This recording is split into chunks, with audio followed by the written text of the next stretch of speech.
Okay, so in front of you, what you should see is kind of a diagram. And let me back up and just say that we developed this webinar on fellowship applications and personal statements to help you feel more prepared to apply to graduate fellowships and to help you understand the different components that are typical of fellowship applications, and also to provide some tips to help you strengthen your applications. And so I'm going to begin with an overview of the typical components of fellowship applications. And then we have our first guest speaker, who is Jörg Schlatter, who is with the National Science Foundation Graduate Research Fellowship Program. He will give you an overview of the program, including tips on creating your research statement and personal statements.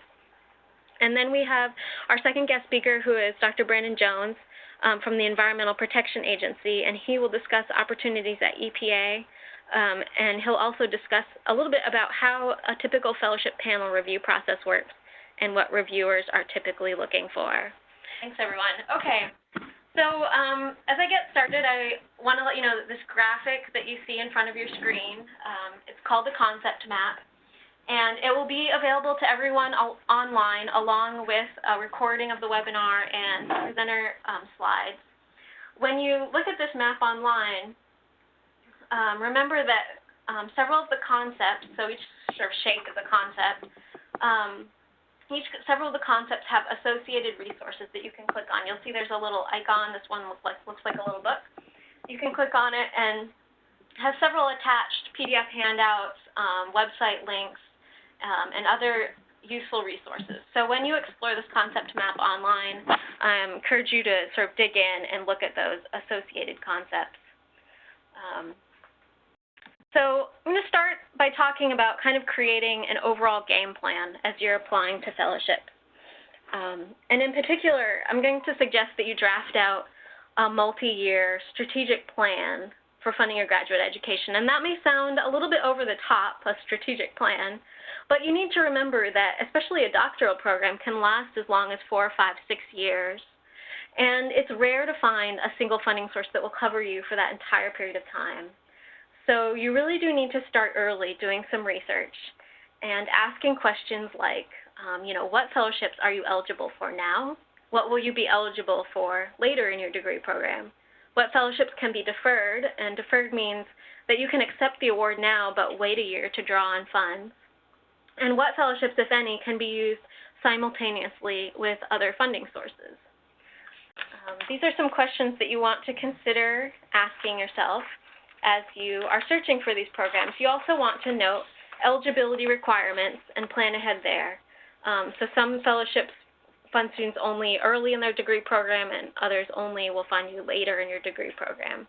And having this complete package will give you a better idea of what your options are during the different parts of your degree program. In terms of searching for programs, you'll need to start searching for programs, and it involves devoting some significant amount of time. Not only finding programs that match your disciplinary and research interests, but also your eligibility requirements and noting all their deadlines and application requirements. I'm not actually going to go into depth with tips on searching for fellowships during this webinar. However, I do want to point you to our website, pathwaystoscience.org, where you can search over 45 different fellowships, portable fellowships. And we also have a great resource library on that website, within which we have a recording of a previous webinar we've done, which was funding your graduate education. So an entire webinar on funding your graduate education with some more detailed tips on searching for programs. So I encourage you to explore that. Time management and creating a calendar of deadlines are both really important topics. Deadlines for fellowships are typically very early in the fall, basically a full year before you need to use the funding. So as an example, if you are an undergraduate student and you're planning to go straight on to graduate school, you would need to be applying to fellowships early in the fall of your senior year. So that might be coming up for some of you. In addition to the time that you spend searching for programs, you can expect to spend the equivalent of probably a couple hours a day for a month or so on your research statement and personal statement. And then you also need to set aside some time to request letters of recommendation and to obtain your transcripts. So I encourage students to think of the fellowship application process kind of as an extra course and to devote time accordingly. Tapping into your campus resources is important. Some of those resources might be your faculty advisors, who you should really talk to about your research ideas. The faculty advisors may have advice not only on how to craft your research statement, but what types of fellowships you want to pursue. Ask them if they'll be willing to review your research statement, and talk to faculty in particular who have been on fellowship review panels, and also to fellow graduate students and maybe postdocs in your lab who have secured funding in the past, and ask them what made their application successful. Don't forget to also use your general campus resources like your writing center to help write a compelling and grammatically correct research and personal statement, and really put together that polished package. Moving along to kind of the typical application components. What I'm going to do is give an overview of these application components, and then our guest speakers are going to go into depth in a few different areas. But typically, a fellowship application will ask for a research statement. And if you are an undergraduate senior and you're applying to fellowships and you're a little concerned that you don't know exactly what your graduate research will be, that's okay. As an undergraduate, reviewers will be looking for your ability to design a sound research statement and question that you're pursuing, but they understand that the specifics of your research project might change once you know the university at which you've been accepted to graduate school. So work with your faculty advisors to put together a research statement and focus on your ability to design a clear and organized plan. For many fellowships, you'll be asked to touch on several different areas. One is intellectual merit, and that's kind of the question, why does your research question matter? And it should be more compelling than it just hasn't been done before. And it's, again, something to discuss with your faculty mentor or advisor. Another area that is often important is what might be called broader impacts, or it might be called impacts on society or community engagement. And this is kind of how will your research project and findings contribute to society. So for example, does your project make an important contribution to communicating science to the public? Or will you be serving as a role model to other students, or possibly you're conducting some community or student outreach? And in addition to talking about what you plan to do, if you have participated in these kinds of activities, have experience in this area in the past, even in small ways, you should definitely reference that in order to demonstrate your commitment and experience in the area. Another thing to always keep in mind is the relevance of your project to the funding agency or the organization that you're applying to. So you want to remember your audience here and take the time to do some research on each organization or funding agency that you're applying to. You want to make sure that you highlight how your proposed research aligns with the organization's mission and strategic goals, which you will usually be able to find on their website, or sometimes right in the fellowship application instructions. And if it's appropriate, for example, with NASA fellowships, this is really key, you would want to discuss how you'll make use of the organization's facilities, so maybe their labs, their instrumentation, and if part of the fellowship is partnering with one of their scientists, you want to discuss how that's a really important component of your application. Usually you'll have to demonstrate your academic preparedness as well. And normally you'll want to include information on how you've prepared yourself to undertake this research, so how you're competent to do what you're proposing to do. If you have previous research experience, like a summer research program or internship, definitely you should emphasize that, as well as the skills and the knowledge you've acquired through your coursework and any other relevant experiences. There's often a separate personal statement from the research statement. And often this is a place where you can use kind of a more active voice and a less scholarly tone. And it's where you can discuss how you became interested in the science in your field. If you have some unique qualities, like you work to support yourself during college, or you're a first-generation college student, or you have other unique skill sets, this is a place where you can kind of highlight that information. It's a place where you can reiterate some of those broader impact activities that you might have been involved in. And it's a place where you can discuss your career aspirations and the ways in which the fellowship will help you achieve those aspirations. Let me go back because I kind of skipped over address gaps. This is also a place where you can kind of address gaps in your, maybe in your transcript or somewhere else in your academic history. I saw a few questions come in on the pre-registration of the webinar about this topic, and it was, how do you address sort of gaps? And I think the personal statement is a great place where you can not really make excuses for yourself, but use those gaps and how you came back from those gaps, or how you rose above some challenges that you faced at some point during your academic career, to use those experiences to demonstrate your commitment to your area of science, your passion for your research topic, and your sort of steadfastness and commitment overall. So you can turn gaps into a positive thing. And then the final component of most applications is the letter of recommendation, and it's of course very important. And so the first question that comes to mind is kind of, who can I ask? Who should I ask for a letter of recommendation? And some likely candidates are professors that you've had in class, for whom you've done a project or with whom you've done research, for example, summer research, summer internship. You can ask your academic advisor, or others are supervisors that have been related to internships, research experiences, or other academic work.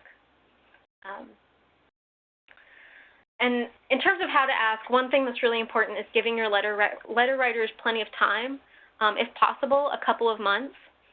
And it can be helpful to provide your letter writer with a full list of all the positions and programs that you are seeking letters for, along with their addresses and their deadlines and instructions, just so that the letter writer has everything in front of them at once. They may want to sit down and get all their letters done right at once. They may choose to do them one at a time, but it's helpful to give them that option. Another thing that you can prepare and provide to your letter writer is a packet of information about yourself. So including things like a list of courses that you took with that professor, the grades that you received in those courses, your resume. It's okay to remind the recommenders of the interactions you've had with them or experiences that you've had with them. And it's a little reminder. They have a lot of students that they interact with, and they're usually glad to see your resume and a list of the courses that you participated in with them, and some reminders maybe about a research project that you worked on under their supervision.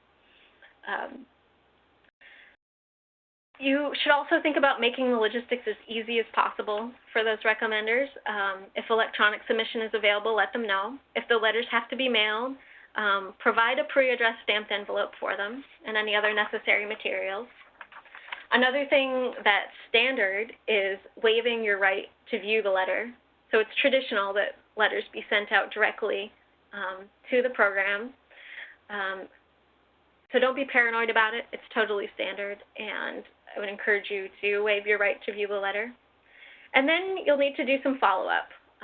You can often contact the admissions or the you can log into your online application to see if the letter has been received, and if it hasn't, or if you're unable to confirm in that way, it's just fine to follow up with your recommender in a sort of pleasant but persistent manner.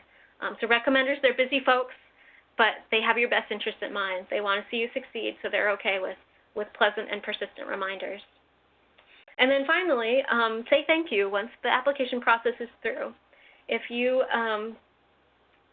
have been successful, that's great. Your recommenders want to hear about it. They want to celebrate your success.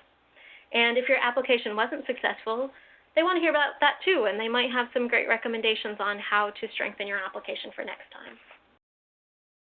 And then finally, just a couple notes about cultivating relationships with recommenders, because oftentimes students come to us and say, I don't know, I'm not really sure how to build a relationship with someone so that they can write me a strong letter of recommendation. My classes are huge, and that kind of thing. And so one thing that's really helpful is to attend office hours of the faculty members whose courses you're taking, or even other faculty members whose courses you're not taking but you're interested in their research. It's okay to come to office hours even if you don't have questions, and it's great to expand your network beyond your faculty advisor. Also look for opportunities to become involved in extracurricular activities, like a professor might be hosting a brown bag lunch or an evening speaking seminar or an outreach type event. And so those things do take time, but they're very beneficial in cultivating those relationships. Okay, so that was my kind of quick and dirty overview of application components. And now I'm going to turn it over to our first guest speaker, who is Dr. Jörg Schlatter. He's Program Director in the Division of Graduate Education at the National Science Foundation. And Jörg, I just need to bring up your presentation. So thank you so much for the opportunity to talk about the Graduate Research Fellowship Program. So what I'm going to do is I will give you a brief overview of that program, and I will point out very important aspects which relate to the personal statement and the research statement, which both are required during the GRFP application process. So I would like to remind you all that there are two very important goals for the GRFP, for the Graduate Research Fellowship Program. The first one is to select, to recognize, and financially support individuals who have demonstrated the potential to be high-achieving scientists and engineers early in their careers. And I would like to emphasize who have demonstrated the potential to be high-achieving scientists and engineers. So the first goal focuses on individuals of the program. And the second goal is to broaden participation in STEM of underrepresented groups, including women, minorities, persons with disabilities, and veterans. So it's important to realize and to really embrace both programmatic goals, that we would like to support individuals and we would like to broaden participation. Next slide, please.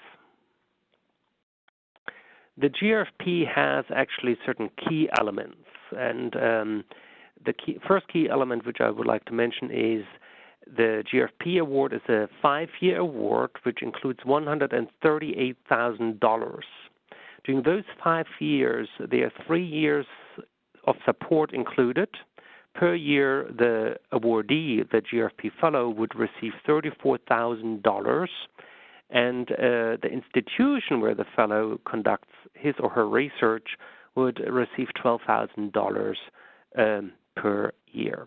Also, during the 5-year award period, the GRFP fellow has the opportunity to take advantage of 2 fantastic professional development activities. The first one is called GROW, Graduate Research Opportunities Worldwide, where the student could go abroad to one of the participating countries and conduct mission-related research abroad.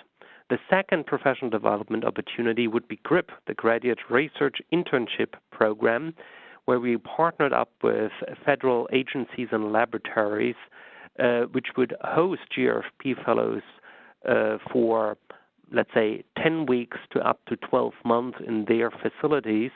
During that time, the GRFP fellow would have the opportunity to conduct mission-related research, but most importantly to expand the professional network and to figure out if maybe later on a job for the government or within the government would be something interesting for this individual. Also, very briefly, all fellows have access to supercomputers and could take advantage of the Career Life Balance Award. What that means is if you would like to go on maternity leave or paternity leave, or if any family member is sick, you could ask NSF to pay for up to 3 months a research technician who really continues with your work in your laboratory while you're at home taking care of either yourself in terms of maternity or paternity leave or the baby, or the sick family member. So let's move on to the next slide, which actually highlights very unique features of this program. The GRFP award is issued to individuals. It doesn't go to institutions. It doesn't go to PIs. No, it goes to you, the applicant, the awardee, the fellow. And you have actually the choice on which project you would like to work on. You can pick your advisor, and you could pick the program. Also, you could take your fellowship and say after 1 year, okay, I started my graduate work at this institution, but I feel that I could be even more productive at a different institution. So you could take your GRFP fellowship and move from institution A to institution B. Important is that you conduct your research at an accredited U.S. institution, and your research-based graduate degree has the goal to get a master's degree or a PhD degree. And just to give you a flavor of the competitiveness of this GRFP program, in 2015 we received a little bit more than 16,000 applications, and we were able to give 2,000 fellowships. That means the success rate is 12.5%. And I could imagine if some of you immediately think, oh, that's a very low success rate, I'm not sure if I apply for that award. But let me tell you, and I'm pretty sure Brenton will say exactly the same for his award, every time you sit down and think about your career, think about the research which you would like to do during graduate studies, and you craft documents including personal statements and research statements, you learn about yourself. You are able to focus more than others who did not sit down and craft application packages for any award. So either way, if you get the award, that's fantastic, but even if you don't get the award, there is a lot of skill training affiliated with crafting an application package. Let's move on to the next slide, actually. And all information which you have to know regarding the GRFP program is written down in the solicitation. And actually, I sent this PowerPoint presentation on Monday to Liv, and yesterday we published our new solicitation. That means the solicitation at the top of that page is not the current one. And let me give you briefly the current number. That would be NSF 15597. And you could find this solicitation online if you type in nsf.gov/GRFP, and you would receive immediately the newest solicitation, which is the Bible for the upcoming competition. So this solicitation includes program information, eligibility requirements, and so on, everything what is on that slide. Let me talk briefly about eligibility. If you could move on to the next slide, that would be great. In order to apply for the GRFP, you must be a U.S. citizen or have permanent residency. You should wish to pursue a research-based master and PhD degree in any STEM field, and you should be enrolled in an accredited U.S. institution by fall next year. Also, you're eligible to apply if you're undergrad senior or you have your baccalaureate degree and you didn't start your graduate studies yet. So you are eligible as an undergrad student. Also, if you're a first or second year graduate student, you would be eligible to apply. You would be even eligible to apply if you were at some point in grad school and you had to drop out for about 2 years. Then you could go back and apply for GRFP. Next slide, please. So here you see all the fields of study which are supported by GRFP, ranging from chemistry to STEM education. And you find all those fields in the solicitation. Therefore, Let me move on so I could talk a little bit about the statements and all the GFP application components. Can we move? Very good. So there are 4 components for the application package. The personal statement with a 3-page limit, and please embrace those numbers. If you submit a personal statement which is 3 pages plus 1 line or just 1 word, your application will not be reviewed. There is a 3-page limit, and you should, I encourage you to really embrace all the requirements for those documents which are outlined in the solicitation. The research statement has a 2-page limit. You also have to upload transcripts and 3 letters of references. The application deadline is this year in the last week of October.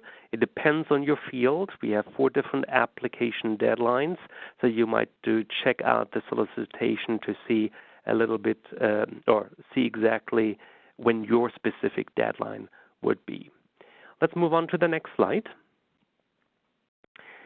Also, all documents which you submit will be evaluated in terms of intellectual merit. That means how well does actually the reviewer see that you would be able to advance knowledge within your field or across different fields.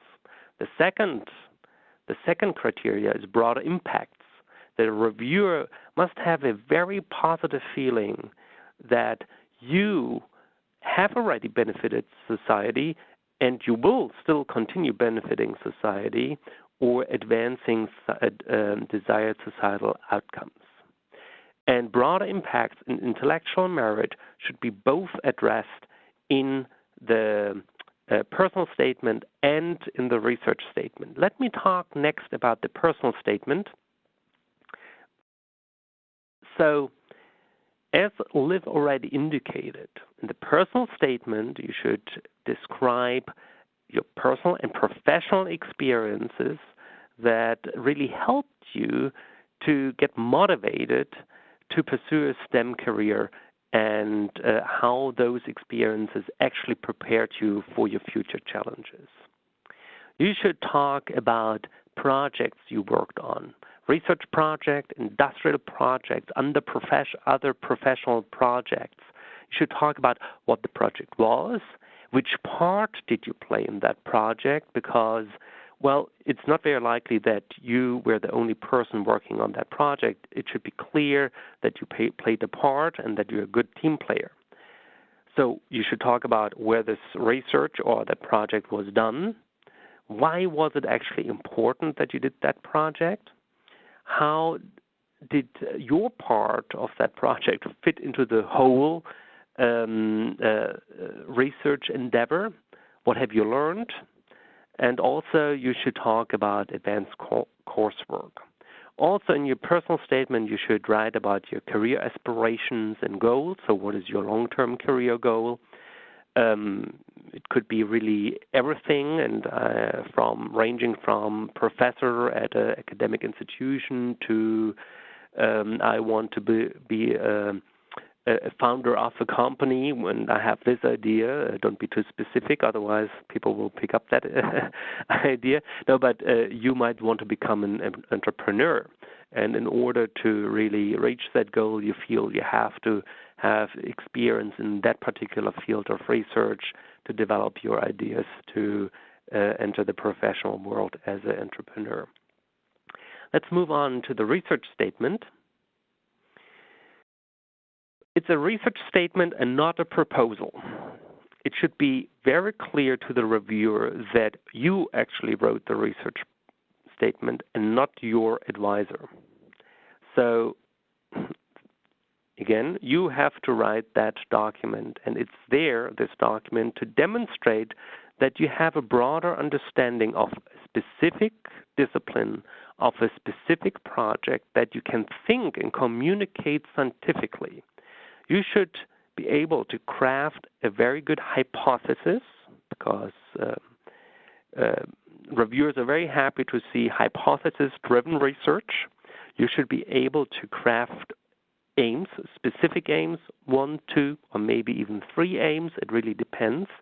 And my recommendation is to work closely with advisors, either if you're already a graduate student with your current advisor to have a good understanding how you might want to sell your ideas, but also you could take advantage of your other mentors which you had previously, and they should help you to make a very, very clear research statement. Again, use your own words. Do not use the words of your research advisor. Let's move on to the next slide. General advice for you. You should start early. So after this webinar would be a good time to start preparing an application. Read the solicitation not only once, twice. Read it at least 10 times. Take a text marker and highlight all the important parts.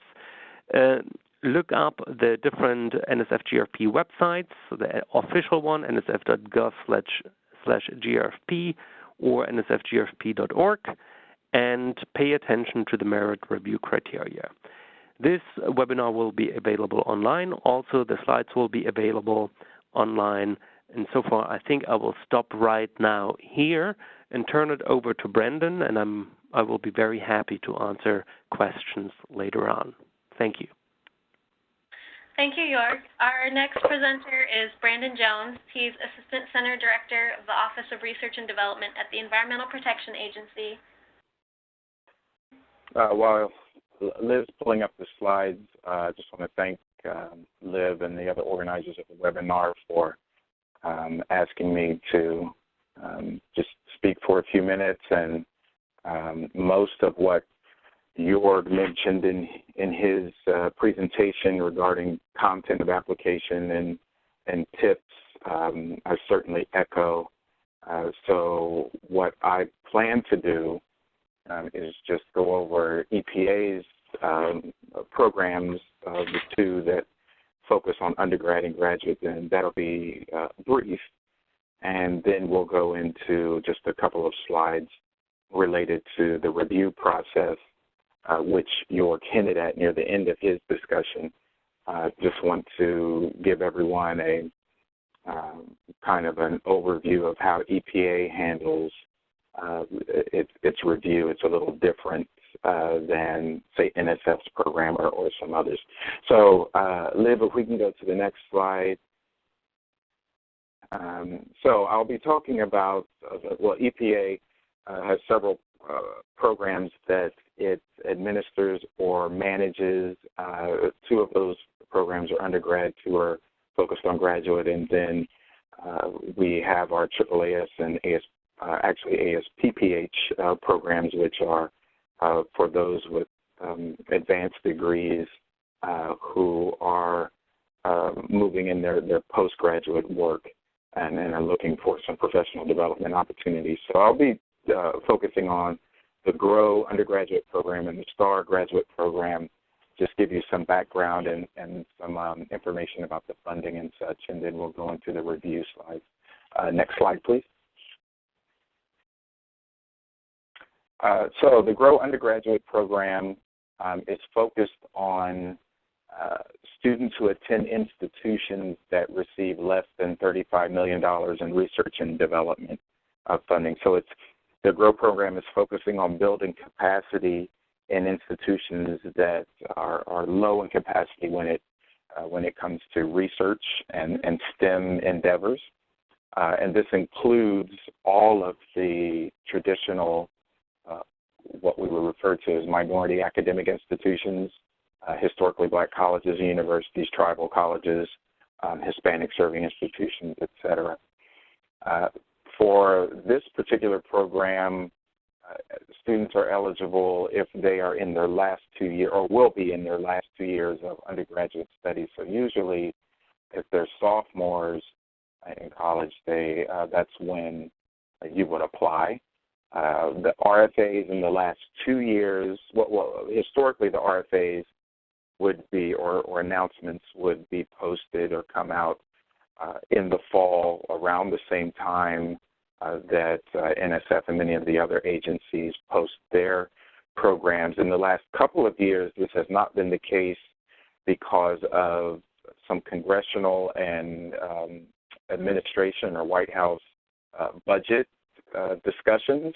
And so the EPA programs have kind of been in limbo the last couple of years, and because of that, the announcements have come out in the spring, which has really been a bit of a challenge, I know, for applicants, because you've those that have applied have had to rush and apply to an off-cycle announcement, and it's been a challenge for the agency to try to get the funding in, as Liv mentioned, for the fall. So we're receiving applications in the spring, and we have to try to get the funding in place for those individuals that will be attending school in the fall. So we still are doing the best we can there, and we're looking forward to things getting kind of back to normal.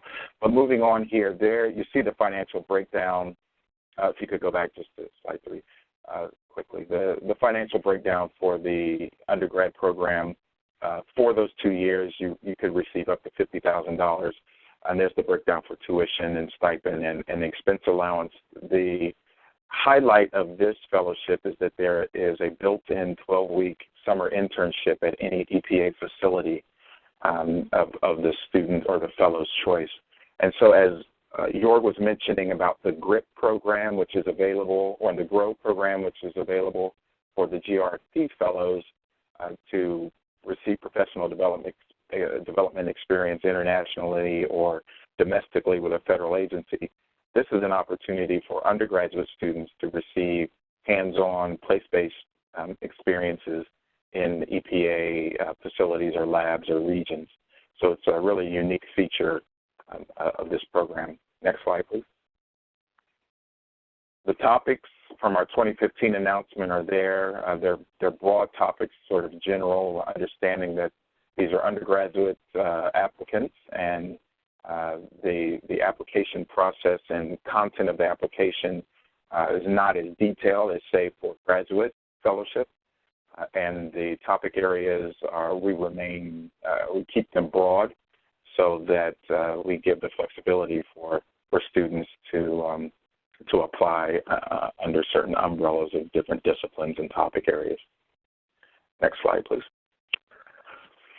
The STAR graduate program, which is a sibling program to NSF's Graduate Research Fellowship, provides up to $132,000 over 3 years, and compared to the $136, I believe. But actually, that should be it is $132. $136, I believe Jorg was saying, if I'm speaking correctly, for NSF. But we kind of break ours down. Master students receive 2 years. PhD students receive 3 years if awarded. And at the bottom of the slide there, you see the breakdown for the financial support. One of the selling points for both STAR and grad is the expense allowance. You see for STAR, it's $5,000 for each year of the award. For GROW, it was $2,500. And the expense allowance can be used for conference registration, international travel, international activities, hiring lab assistants, even health care, child care, any related expenses that would offset burden that the fellow may incur while in graduate school. That's sort of what the expense allowance is. Next slide, please. These are the topics. This might be small for some of you, unless you're right on your computer. You can see the font is maybe a little small. But what I want you to pay attention to is in the right hand, all the way to the right of the column in gray. These were the topic areas for the 2015 STAR Fellowship. The whole chart is showing how the topic areas relate to EPA's Office of Research and Development and the main research programs that EPA supports to fulfill its mission. The fellowship programs, STAR and GROW, really cut across all the main research programs, and we receive many applications in areas of drinking water and water resources, as well as global climate change, which shouldn't be a surprise for EPA. So I just wanted to kind of give you that information, and of course the most recent announcement has all of the topic areas and their descriptions in the announcement for more detail. Next slide, please. So on to the review tips, and I'll be brief. I think I only have a couple of slides, maybe just this one, not sure. But for most federal programs like these fellowships we're discussing, there's a review process, and these usually are external reviewers, mostly from academia, from the private sector, from the federal government, maybe from nonprofits, but they're experts in their given disciplines and given topic areas that review the applications according to the criteria that have been outlined in the announcement. So I believe Jörg mentioned this, but one thing you certainly want to do when you're crafting your application is pay attention to what the review criteria is in the announcement, and you are writing your research statement or your research plan to those criteria, because those are the criteria that the reviewers will be using to rate and evaluate your application once submitted. I believe Liv mentioned, so number one, I believe Liv mentioned this earlier on, make sure you research the organization you're applying to and craft your personal statement or narrative statement and your research plan to align as much as it can with the mission of that agency or that organization. The second point there, it says develop the research plan to align with the criteria, which I already mentioned.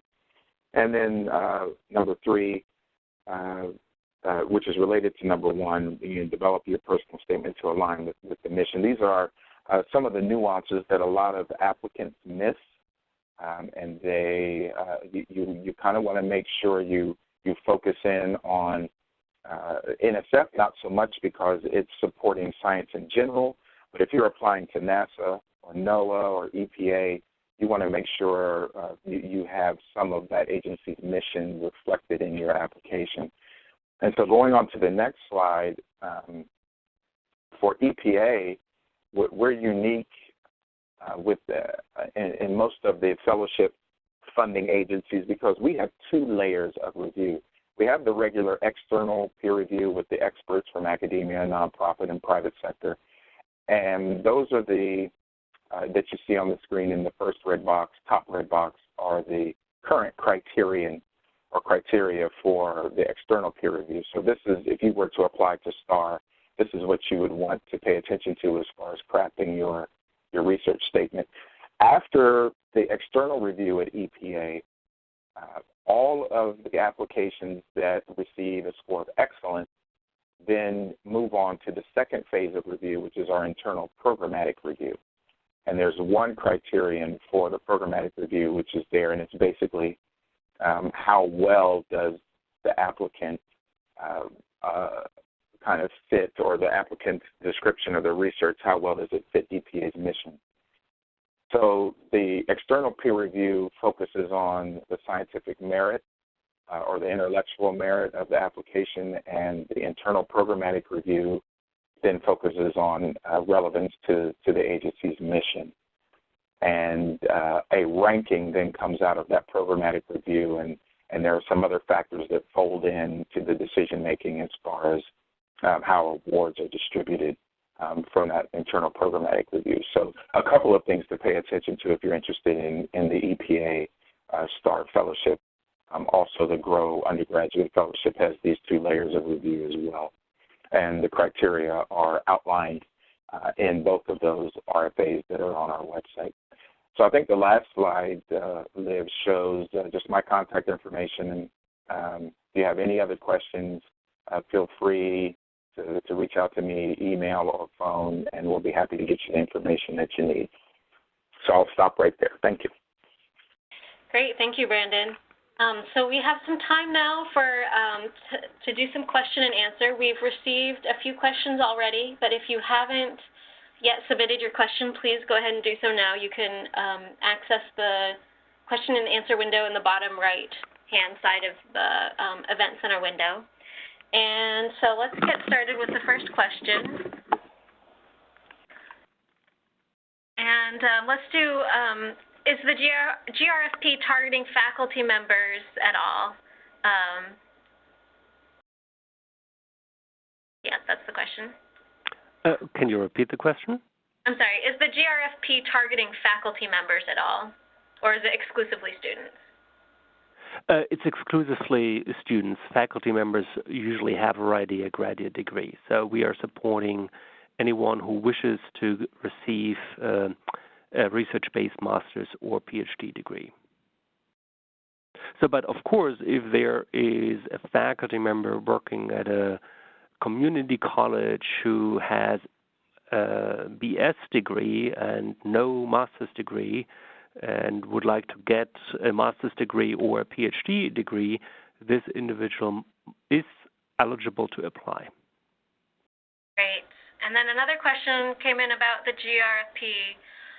And the question is, I applied to the NSF GRFP in 2013 for graduate admissions from my undergraduate institution. I got into graduate school without winning the NSF GRFP, but now I am reapplying to the NSF GRFP.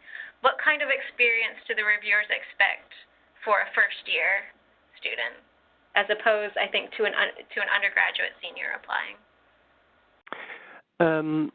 So you have more research experience, and you started already with a project. So the research statement might reflect that.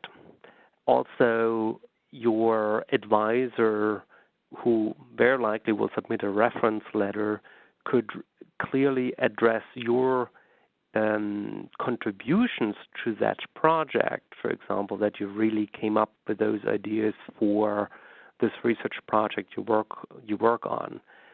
So it is, in general, very important that a reference letter writer really states very, very clearly your significant contributions, either to the research or to your outreach activities, which you might sell in your personal statement. So everything what you're telling the reviewer in your personal statement or the research statement should be reflected by and supported by the reference letters. If it's not supported by the reference letters, that's in general that makes panelists or reviewers wonder if everything what you claim in your statements is actually as great as you describe. Great. Okay, another question here. Two related questions. I'm going to kind of combine them, and they're about non-U.S. citizens or permanent residents. One is, as an international student, I often find myself non-eligible for many fellowships, though my research is relevant to them. What advice can you give me in this regard? Are there some specific fellowships and scholarships that I should look at? Another is a question, are there any fellowships for which for DREAMer or DACA students are eligible for? And I'll say from one resource that you might explore is the pathways2science.org website. When you search for fellowships on there, you can do an advanced search, and you can search for with citizenship requirement. And we do have several fellowships hosted by private foundations for which non-U.S. citizens are eligible. So I'll also let Jorg and Brandon chime in if they have any other answers. Yeah, this is Brandon. I'm glad that you mentioned that resource, because I was kind of at a loss as to where to point people. So that's great, and I'm going to take note of that as well. I believe that for most of the federal programs, that's standard eligibility policy, or actually maybe even stronger than that regulation. I have been in contact with my policy team at EPA just in the past couple of months about eligibility and non-U.S. citizens, and given the DACA and DREAM Act recent movement, if there's something that needs to be done, or should our lawyers even pay attention to this? So this is a question, at least at EPA, that we are discussing, and I'm not sure when or how it will play out, but at least we are aware of it and having discussions. So as for now, the eligibility stands for the STAR Fellowship and GROW, but you must attend a fully accredited U.S. college or institution and be a citizen of the U.S. Or lawfully admitted, permanent resident. And it's York. I just can reiterate that. So for the GRFP, you must be U.S. citizen or permanent resident in the U.S. Yeah. Great, thank you. Another question about GRE scores. The question is, are GRE scores required for the GRFP application? I think I'd like to add, because I hear this as a common question, of how highly do GRE scores rank among the different application review criteria? So for the GRFP, we don't require the submission of GRE scores. GPA will be certainly taken into consideration by the reviewers, and one common question is, again, okay, what is the average GPA of someone who receives a GRFP award? And we can't really give you that information. I can just tell you it is a very wide range, because you have to keep in mind it is a completely holistic review. That means a reviewer looks at all components of the application package and crafts one idea about the potential of that specific applicant to advance STEM through research or through STEM leadership. And one small part might be the GPA.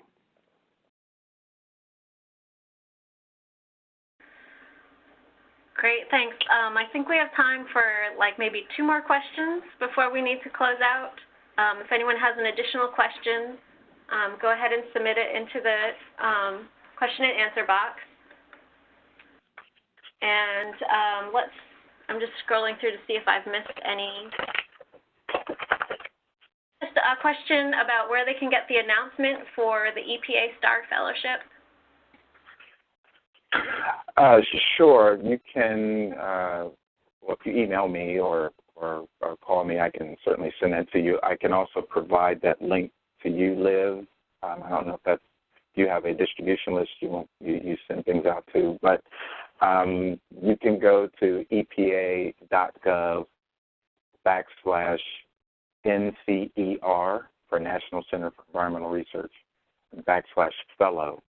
And the information for all of our student-related programs will be there. Great. We can definitely send that information out. Okay. We have 2 more questions, and then we'll cap it at that. The first one is, how many credits are considered a 12-month period for the GRFP?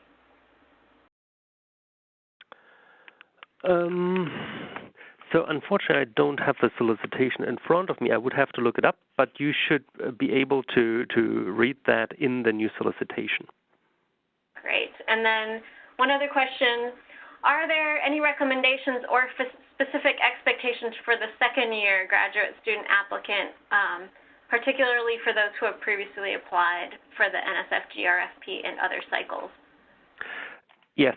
So if you applied earlier for the GRFP, really read the reviews which you received previously very carefully and try to craft the new application package as a new application package.